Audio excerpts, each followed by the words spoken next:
नमो तस्य भगवतो अरहतो सम्मा सम्बुद्धस्य। वाराणसी के श्रोष्ठी शील प्रकाश का नौजवान पुत्र यशवर्धन प्रेम पास में पढ़कर विक्षिप्त हो गया। वह पागलों की भांति यहाँ वहाँ घूमने लगा, विचरण करने लगा। घूमते हुए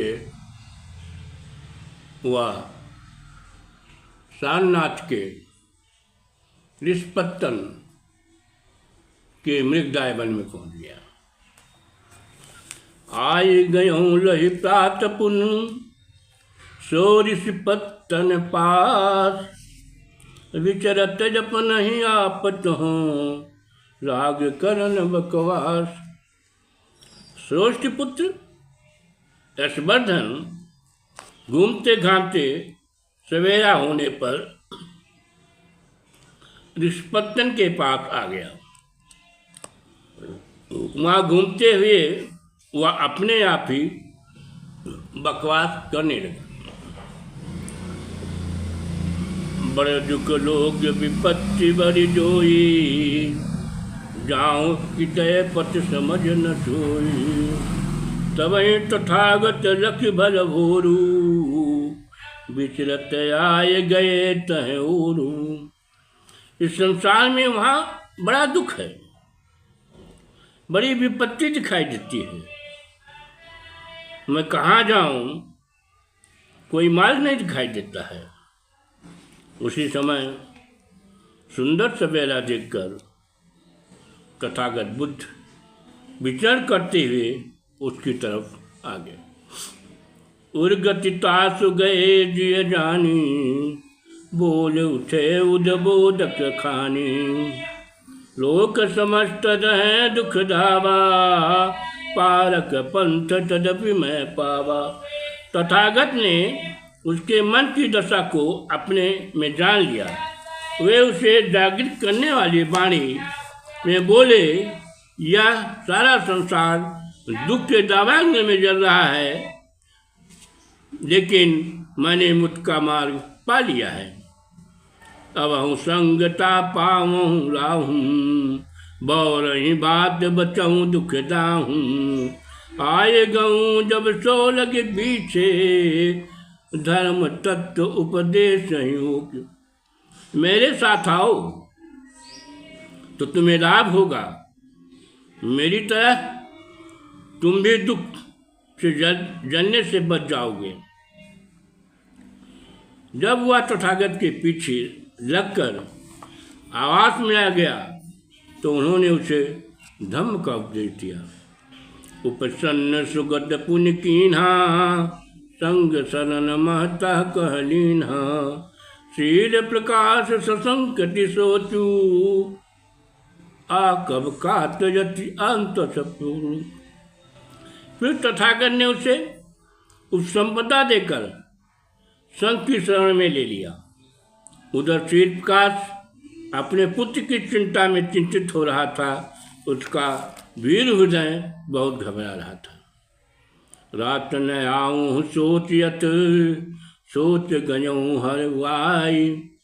प्रात न आम सोचित, सोच गयों गरुआई। जब वह रात को नहीं आया तो शील प्रकाश का मन हल्का हो गया कि वह प्रेम क्रीड़ा में रत होगा, प्रेम का कि यहाँ रुक गया होगा।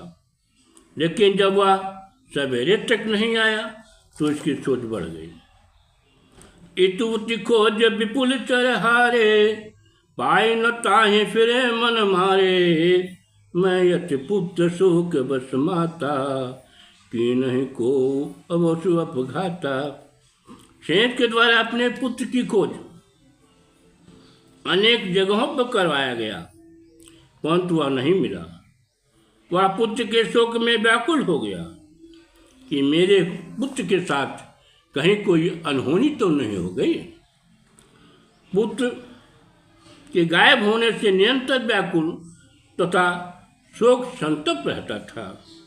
यशवर्धन के पत्नियां भी विलाप करती थी, रोती थीं, बिलखती थीं। बाप कहे भले बड़े हूँ बेरा, फूल भयो कुल दीपक मेरा, से तही में धरऊँ धन जोरी, आग लगे नहीं लाख करोरी। जो जनता कर गृह लगाते, मुँह हर एक सहत सोपा। यशवर्धन का पिता शोक विह्वल होकर बकता था, मेरा तो बेड़ा ही डूब गया, कुल का दीपक बुझ गया, व्यर्थ ही मैंने इतना धन एकत्र किया। इस लाखों करोड़ की संपदा में आग लगे, अब मुझे क्या करना है?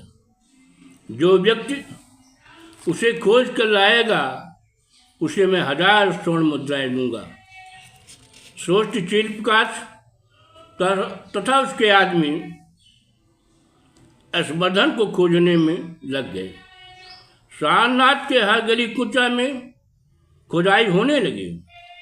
अंततः एक आदमी के द्वारा बताया गया कि यशवर्धन जैसा युवक शाक्य मुनि गौतम बुद्ध के आश्रम में देखा गया है।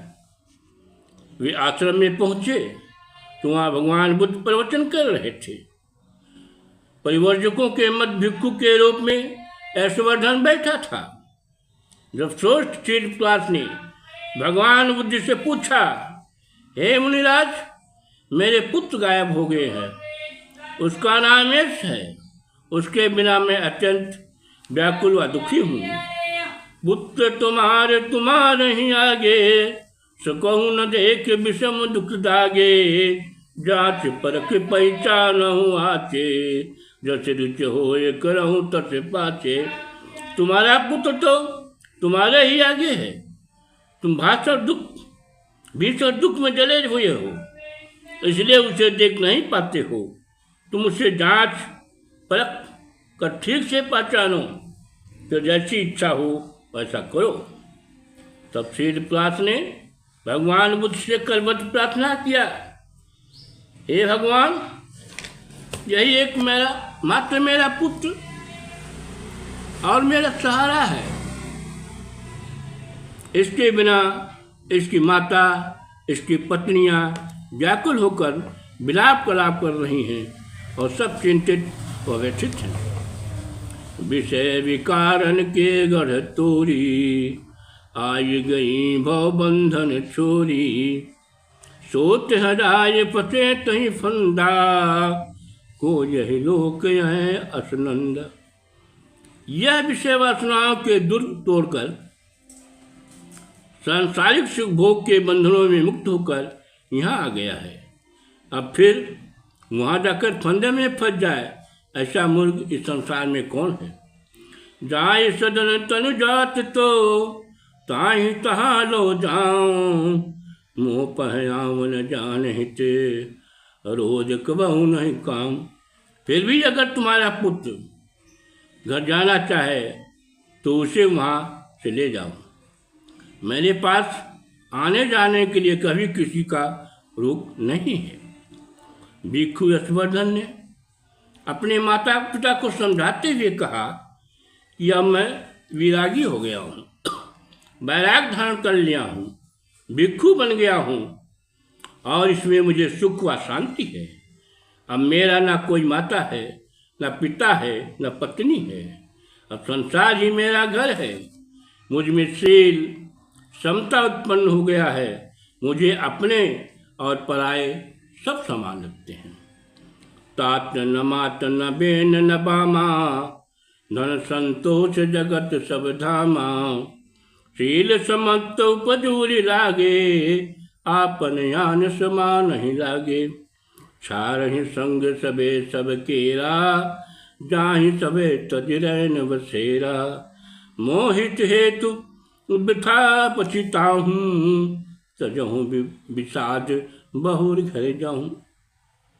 भिक्खु जशवर्धन ने अपने पिता से कहा कि संसार एक ना एक दिन सबका साथ छोड़ता है। यह संसार में कोई हमेशा रहने के लिए नहीं आया है। यह संसार तो रैन बसेरा है। मेरे अब आप लोग विलाप ना करें। घर लौटना मेरे लिए नामुमकिन है। पुत्र की ऐसी वाणी को सुनकर माता पिता को आघात लगा, परंतु इष्ट मिष्ट के समझाने पर उसे संदेह हुआ तो उसने तथागत को भिक्षु सहित भोजन के लिए अपने यहाँ आमंत्रित किया। कहीं प्रिया प्रभुदेव प्रबोधु मान एक जनक अनुरोधु भिक्षु समाज सहित ले आऊँ भोजन काल करहि मम गेहूँ। हे स्वामी, मुझ पर कृपा करें, मुझे सातों न दें। सेवक का एक अनुरोध मान लें कि भिक्षु सहित मेरे घर भोजन करें। तथागत ने सोच के यहाँ का भोजन दान ग्रहण करके कृतार्थ किया। सारनाथ के रिस्पत्तम में भिक्षुओं की संख्या उस समय 60 हो गई थी। लोग कल्याणकारी धर्म के सदस्य निरंतर बनते जा रहे थे। आदि अंत बिन मंगल भूला भव दुख दमन समन सब सूला करहु प्रचार निरंतर तासु भरहु भुवन महधम प्रकाशु। यह धम्म आदि अंततः मध्य में कल्याणकारी है, सामाजिक दुखों की नियंत्रित करने वाला है तथा कलेशों दुखों को शांत करने वाला है। शाक्यमुनि ने कहा, भिक्षु संघ मेरे धर्म का आधार है। उन्हें संयमित जीवन यापन करते हुए धर्म के प्रचार प्रसार में संलग्न हो जाना चाहिए। नमो बुद्धाय।